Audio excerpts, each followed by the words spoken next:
സാധാരണ തെരഞ്ഞെടുപ്പിൽ ഓരോ മുന്നണികളും അവരുടെ പ്രകടന പത്രിക പുറത്തിറക്കും. ഇപ്പോൾ നടക്കാൻ പോകുന്ന തദ്ദേശ തെരഞ്ഞെടുപ്പിൽ LDFിൻ്റെയും UDFിൻ്റെയും പ്രകടന പത്രിക ഓരോ പ്രദേശത്തും വന്നുകൊണ്ടിരിക്കുകയാണ്. തിരുവനന്തപുരത്തെ പ്രഖ്യാപനം നടന്നു. പതിവ് പോലെയുള്ള കാര്യങ്ങൾ അതിനകത്തുണ്ട്. അവർ തിരുവനന്തപുരത്തെ വെള്ളക്കെട്ട്, തിരുവനന്തപുരത്തെ എന്തോ മറ്റേ നഗരമാക്കും, മറിച്ചേ നഗരമാക്കും. പണ്ട് 2009 ഒരാൾ പറഞ്ഞത് ഓർമ്മയില്ലേ? തിരുവനന്തപുരത്തെ ഇരട്ട നഗരമാക്കും, അതായത് ബാഴ്സലോണയാക്കും. ഇപ്പോൾ ആ ബാഴ്സലോണ എവിടെ പോയി? എനിക്ക് തോന്നുന്നു ഇപ്പം ബാഴ്സലോണ തിരുവനന്തപുരത്തെ കണ്ടു പഠിക്കുകയാണോ എന്നൊരു സംശയമുണ്ട്. അതിൻ്റെ പേരിൽ അന്നത്തെ മേയറുമായിട്ട് എന്തെല്ലാം വാഗ്വാദങ്ങളൊക്കെ നടന്നതാണ്.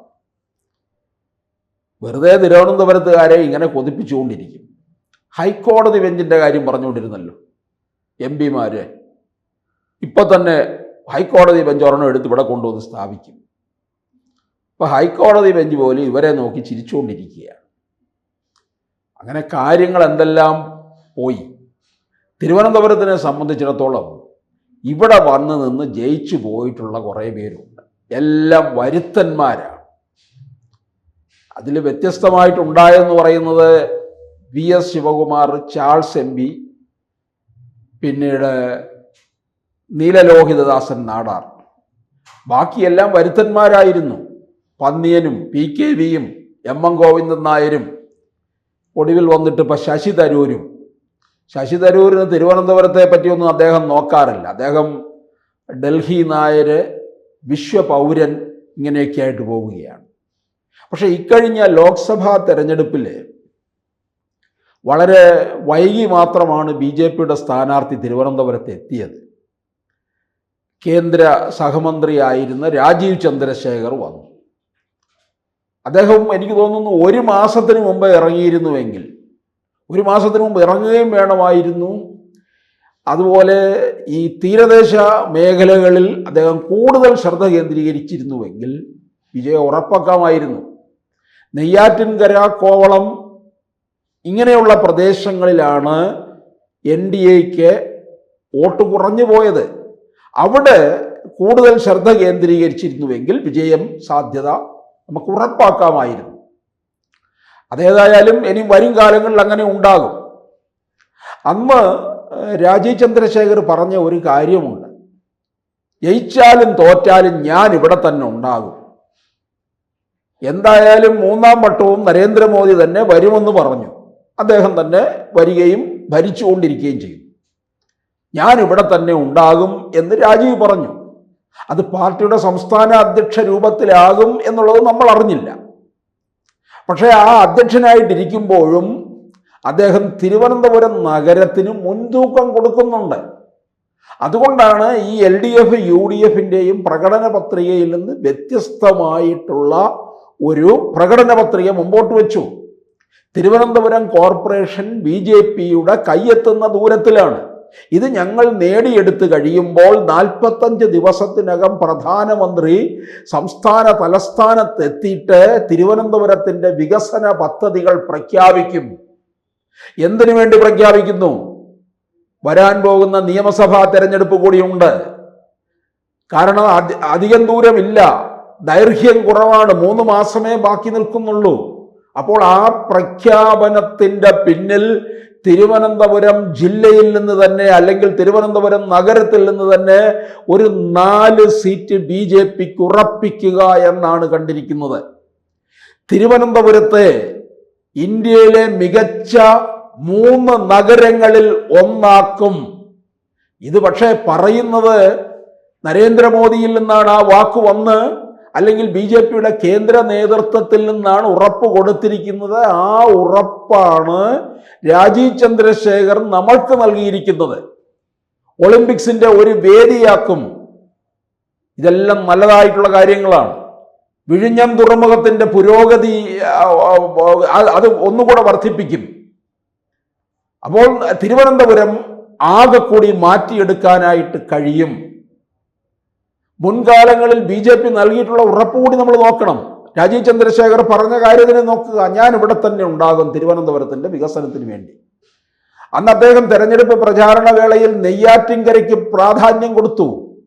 നെയ്യാറ്റിൻകരയിലെ ഒരു IT ഹബ്ബ് തന്നെ തുടങ്ങാം. നെയ്യാറ്റിൻകര എന്ന് പറയുന്നത് തലസ്ഥാന നഗരത്തിനോട് ചേർന്ന് നിൽക്കുന്നതാണ്. അത്രയും വളർച്ചയിലേക്ക് വരേണ്ട ഒരിടമാണെന്ന് അദ്ദേഹം മനസ്സിലാക്കിയത് കൊണ്ടാണ് അത് പറഞ്ഞിരിക്കുന്നത്.